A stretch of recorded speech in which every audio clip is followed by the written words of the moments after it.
Welcome everyone to They Might Be Self-Aware. I am Hunter Powers, joined by Daniel. Where's Daniel's here? He's in the background. He's going to pop up any second now. But we've got a jam-packed episode for you as I hit the road in a Cybertruck, and it is as divisive as ever. We'll also discuss some infinite context windows in the context of AI. Are they revolutionary memory or just a clever hack? And speaking of that AI, when large language models get bored, do they start looking up lions? Maybe. And how about Gemini AI? Apparently it told a user to please die. Are safeguards slipping? And finally, some local news production meets its automation reckoning with a company called QAI. It is all up next because you are listening to... They might be self-aware.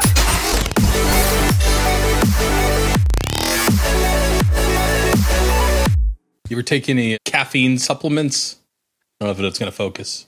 Coffee?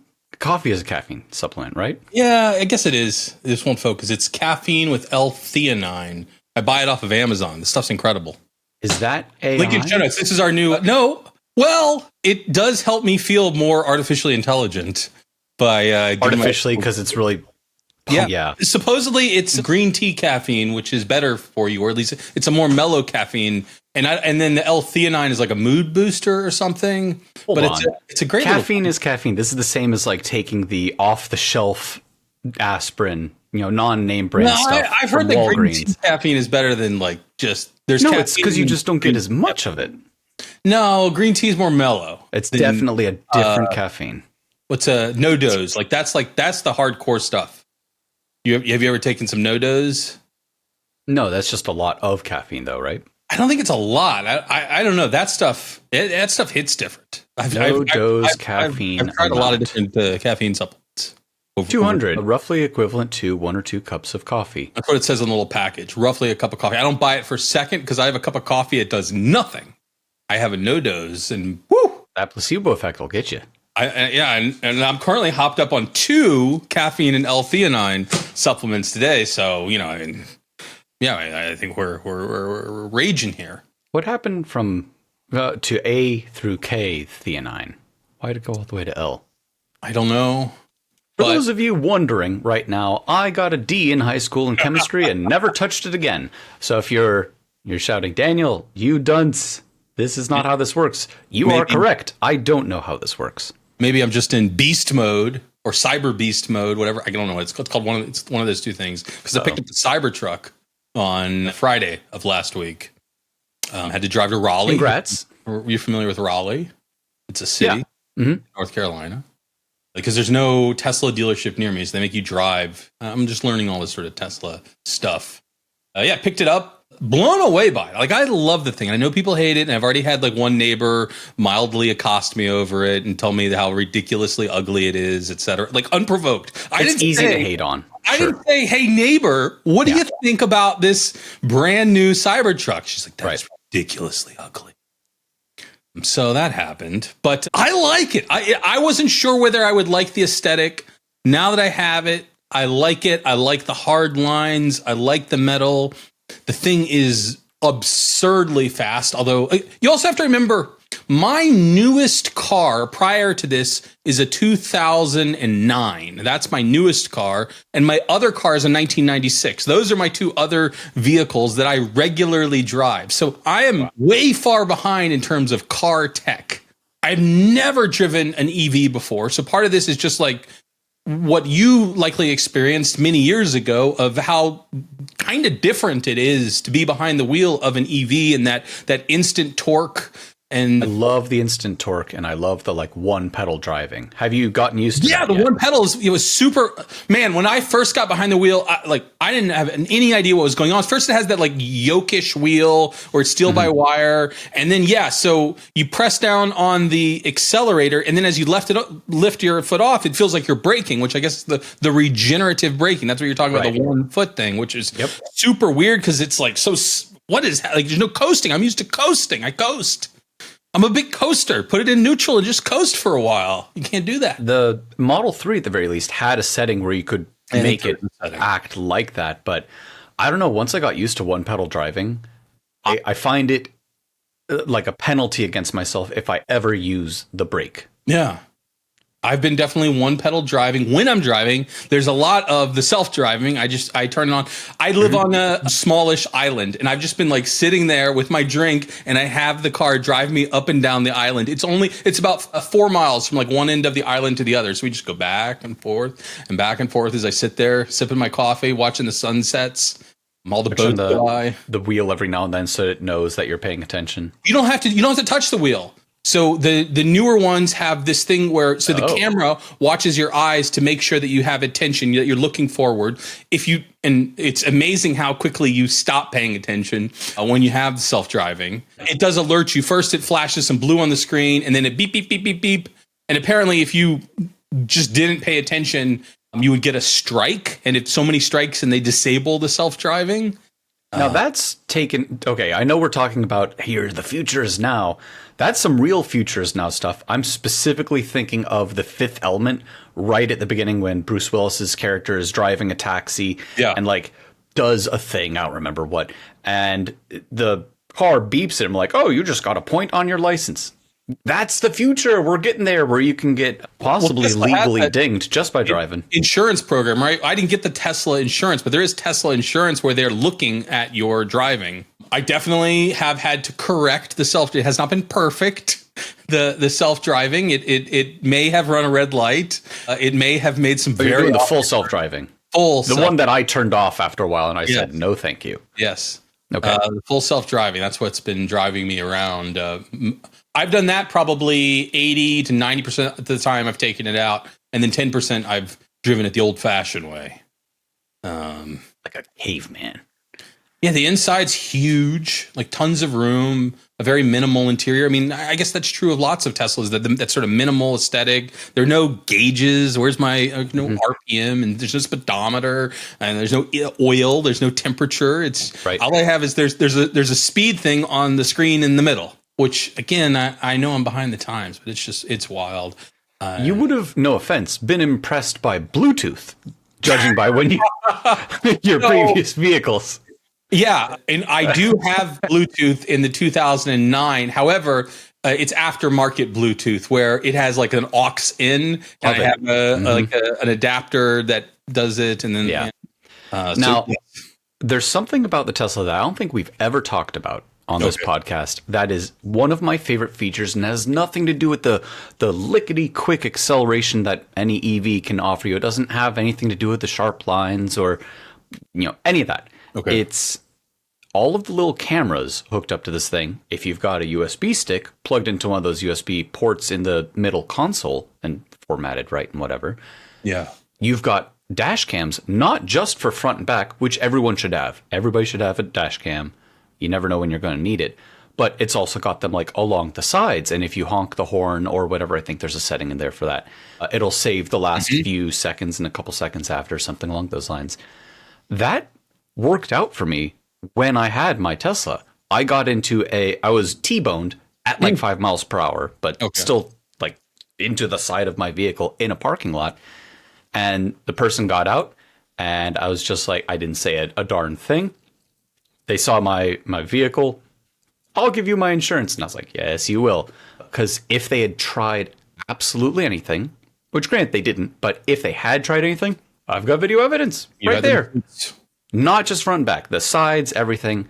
I really, really like having a few cameras on the car and being able to just save that. Now, granted, most people could just get a couple of dash cams for their car, and you should.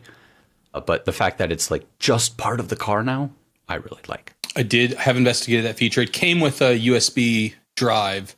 So it was already sort of set up with that, with the dash cam feature and then the Sentry feature, where it watches the cameras while you're away from the car. In case somebody comes and uses your car as a whiteboard because there's nice flat surfaces. That I wish, that doesn't appear to be the case, is that you could encrypt that video, that you could put a password on it. Because if it was encrypted, then you couldn't be compelled to turn it over in a... Let's say you were the person doing the T-boning. Interesting. you wouldn't want that to be able to be subpoenaed for that footage. If it was encrypted, they couldn't compel you. They could take the footage, but they couldn't compel you to tell the password to the footage because you don't have to incriminate yourself. However, I think they could still force you to give you the footage. And if you went and just deleted it after your confrontation, that might be considered, tampering. Sure. And that's court of law type stuff as opposed to what your insurance company does or doesn't like. Sure. And we're probably getting into somewhat untreaded territory, though. I'm positive they've at least considered things like this. But right, that's kind of the future that we're getting to, is more data, whether it be your insurance or affecting legal outcomes and so on. Don't lose those USB keys. So your car's never going to forget anything. And now apparently your large language model's never going to forget anything either. There's been a lot of these stories in the news over the last week. I think Microsoft announced their infinite context windows and Gemini's announced theirs.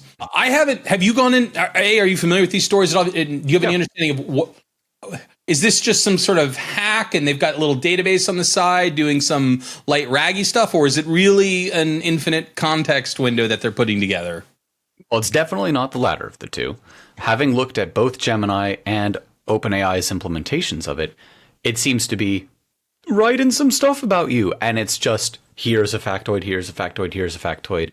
There could be some RAG style figuring out which of these things is the most relevant one for the conversation. But given the context window size of these models at this point, the presumption is you could put in 1,000 little factoids about yourself, and it's just going to slap those at the top of its context window. And then here's the thing that I asked, and work off of that. Whether or not it's doing RAG or that the upshot is the same, you don't need a massive database to just say, here's stuff about me.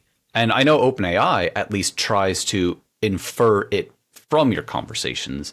I think Gemini says right now you can put in that information into a saved info page. Is that right? That's my understanding.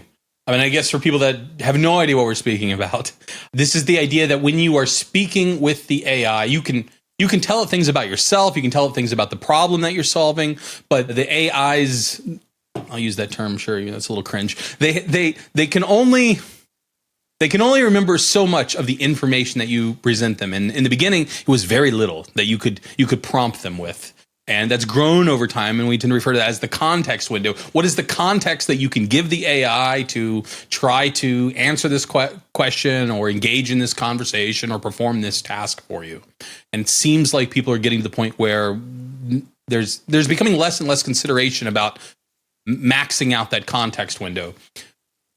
Although I remember early on some of the very large context windows experiments, they would have these we would call it in tokens. There'd be 1 million token context windows, but they weren't very good. Yes, you can give it 1 million tokens, a lot of text of context, but right, it's going to remember what was at the beginning, what was at the end. Much more. It's much more likely to pull that out than to pull out something in the middle. Yeah, which frankly might be a not just artifact of the actual architecture of these things, but from what has been given to it before. If it's trying to emulate how people have typed and talked and so on the internet before, you're much more likely to remember the beginning and the end of something. I'm reading a book for a book club that I'm in right now, and I remember having read this book previously, basically the beginning and the end, and not really anything of the middle. That's one anecdote, but still, there you have it. I do think also this is trying to bridge the gap between short-term memory, which is to say, fit within the context window of the conversation and then it goes away forever. And it's like a 50 First Dates style, like I do not remember having seen this person before, ever talked to them. And true long-term memory, where the large language model knows, so to speak, as much as any of these can know anything, knows the conversations that we've had. We do not have that. That is, well, for Gemini, for ChatGPT, the closest you could get to that is an actual fine tune of a model, or adding on these extra layers that are called low rank adapter, low order, maybe? LoRa's, QLoRa's. There's a bunch of different ways of slapping a little extra something on top of the LLM. And we don't have, as far as I've seen, the ability to say, here's one conversation. Now know that and incorporate that properly into your information.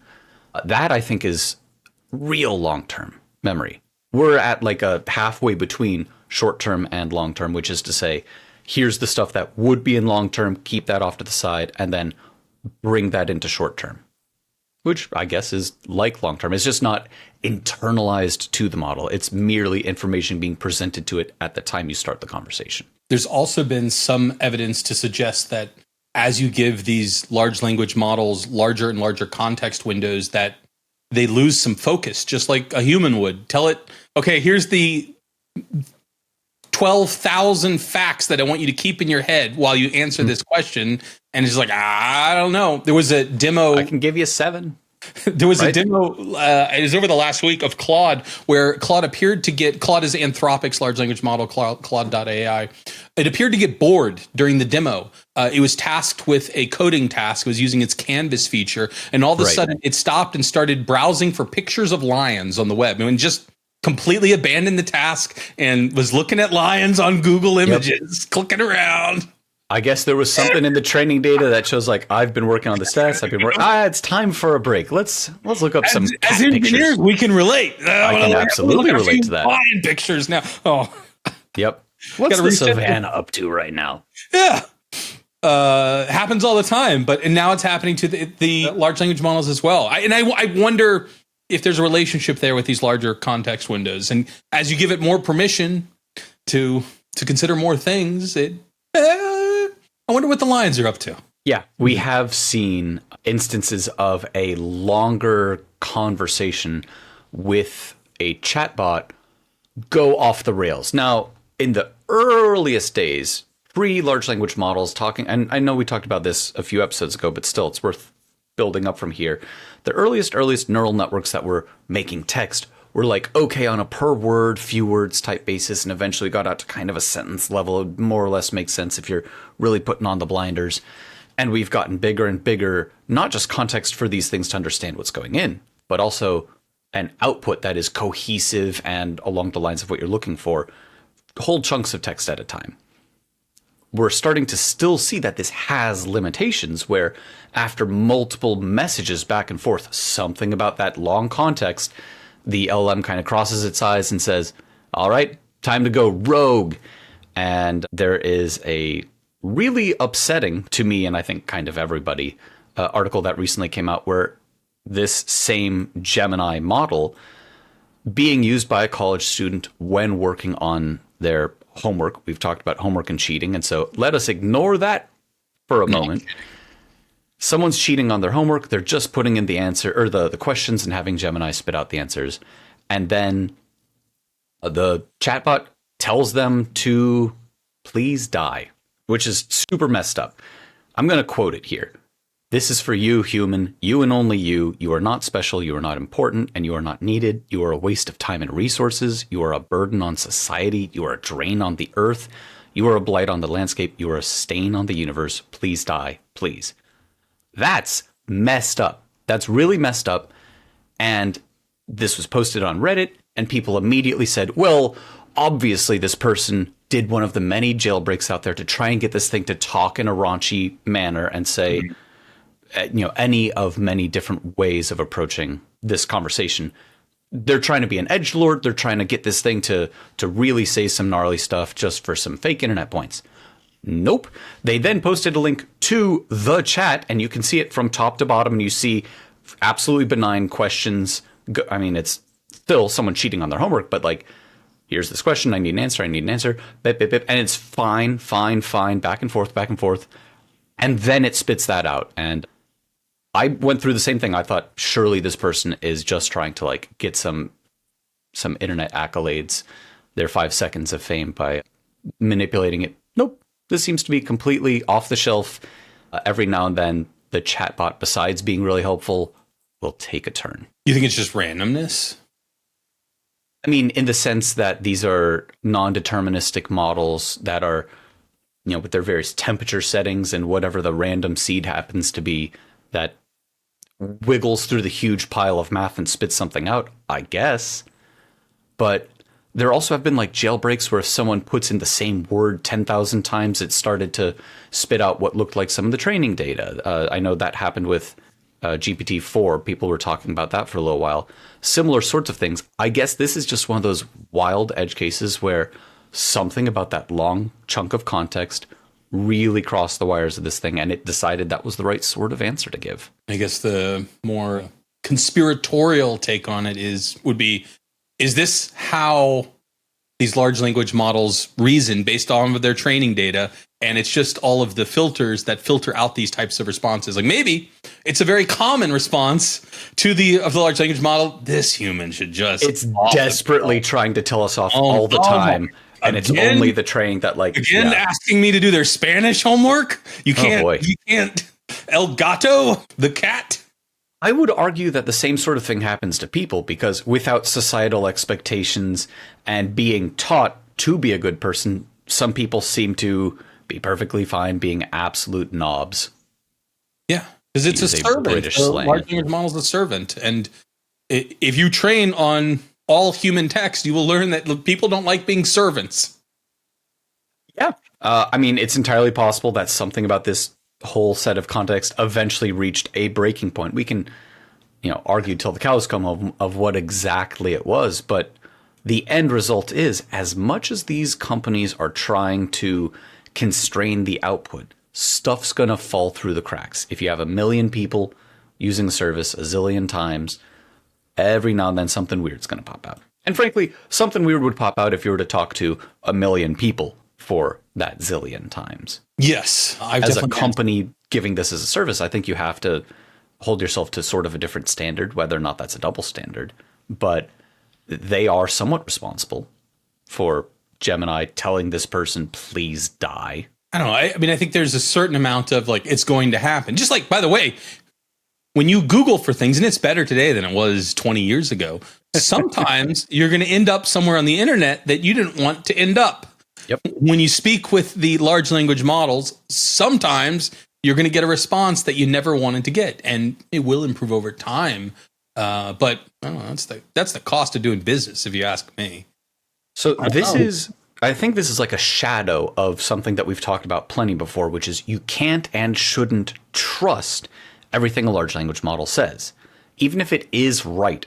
Often, when it even comes to some fairly advanced math problems now, which is getting ever more impressive, or literature, whatever it ends up being. These are very, very capable models. Still, if you blindly trust what's coming out as fact, you will get into trouble. And the exact same axiom, whatever, applies here, which is to say, what it spits out is not necessarily good or correct or a pleasing response to the person who is using the service. Again, people also do that. It still is jarring to see this, though. Also jarring, if you happen to work in local news, in the production side of things, apparently you're fired. To borrow the words of our president-elect, you're fired. I got a cringe. I got a little bit of This was a post on Reddit. I'm still not 100% sure that I completely buy into it, but I buy into the premise at a minimum. This person who's working at a local news agency is informed that 20 people on the production side of the staff are being let go because everything that they do in preparing the bumpers and the graphics and various aspects of putting together the production has now been automated away by QAI. Yeah, and so you and I looked at the QAI website. It seems like sort of a nothing burger of at least a website. They just have a bunch of open roles. Let us take this at face value, because we've seen other things, frankly, like this happening. It is entirely possible that this is a true thing that happened. And if not, something very much like this is happening elsewhere. So, taking this at face value, we've talked about how there are going to be losses of jobs, and unfortunately it seems to be creative and creative adjacent jobs instead of grunt work that's going away. If you were to have asked me some years ago, what's going to be first automated by the robots, I would have said driving and warehousing, I guess. Move thing from here to somewhere else. And there has been improvement along those lines, but we're nowhere near actually automating that stuff away. Instead, people who are helping make television and pictures and even audio, if you're looking at Suno and so on, we're running into trouble there. Have you played with the new version of Suno before we get back to this? Just came out. I have not had a chance to look at it. I have seen a couple of reviews and it seems mixed. Some people are saying it's really great. Some are saying it's great some of the time. Some don't like it. I don't know if I have. We had a Suno theme song. I don't know if I still have it up on my. Oh yeah, I do. Give it a play. No, it's gone. It's gone in the archives. I got it somewhere. Anyways, I hope maybe in a future episode you'll bring out our theme song 2.0. We could, but also speaking of loss of jobs, is that something that we would have hired somebody to do in the past? No, because we aren't at a scale where that's appropriate.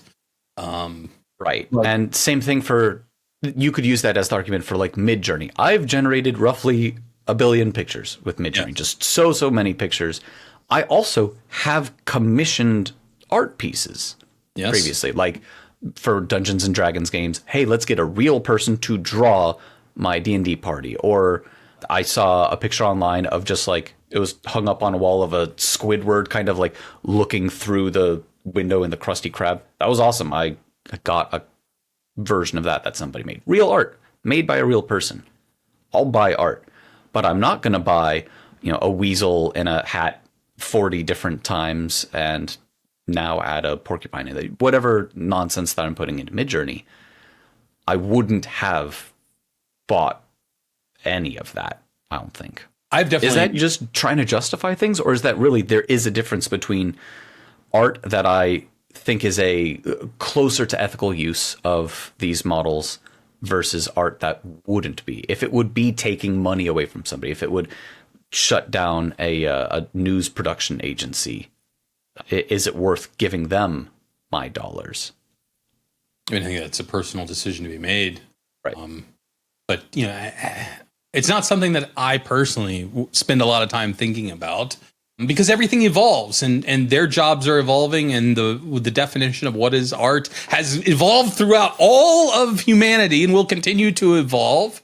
And digital art and AI-driven digital art is getting better and better and better. And I've definitely generated things with Midjourney that I'd be happy to make a huge print of and frame and hang on my walls. And I also have many paintings from many artists, originals, framed and hanging on my walls. And it does mean something to me that a person was behind some of those images that are on the walls. Then that is something that's missing from the digital image. But that doesn't mean that the digital image isn't art and doesn't hold value, and that it couldn't hold more value than an image that was created, just by sweat and tears from a struggling artist. Actual art by actual artists. I wonder if... Let's talk about the ethics, not of an AI making images, especially if it's trying to emulate someone's style, but a person trying to emulate someone's style.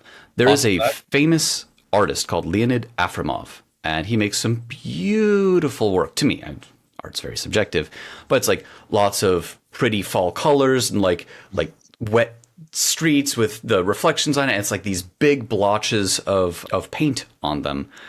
Kincaid, the painter of light. Yeah, right. So it's kind of along those lines where I think you can get multiple versions of these, where here's an actual original for many, many, many thousands. Here's the version where somebody kind of touched it up. You were talking about the bastardization of art. Look at Thomas Kincaid. Oh, well, this person will throw some batter on top of the painting, and they've been trained to mimic some of my brush strokes to add a little bit of texture. Right. So I was in New Orleans, and there was a guy painting in a town square there.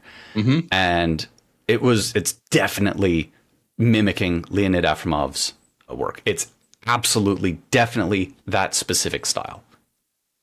And I got an original oil painting by this guy with the full, big blotches of paint, whatever. Mm. And it was beautiful. And I watched him making it for like $150 or something like that. And he's just chugging these things. I mean, he's all day just making them and selling them for not very much money. And it definitely is that other guy's art style. Is me paying money for something that is emulating another person's art style from another person any more ethical than having paid an AI or, a company that makes one of these things available to emulate someone else's style. And I guess, yes, it is, because we're still saying that humans and their income is like more important. But an emulation of someone else's style, I don't think can be the dividing line of it then becomes unethical, for example. I agree. Until it all becomes self-aware and nothing matters. That's how we end every episode, by the way. Until it becomes self-aware and everything that you heard over the last 30 minutes is utterly meaningless. But until that point, like and subscribe, because ending with a little nihilism. It's endless. Mm-hmm. I know it's I don't know. It's, for me at least, and I think for a lot of people, it's terribly engaging, and you can approach it from any angle you want, wherever your personal interests lie. There's a hook there to be had if you're willing to spend a little bit of time with it, and you can spend a little bit of time with us.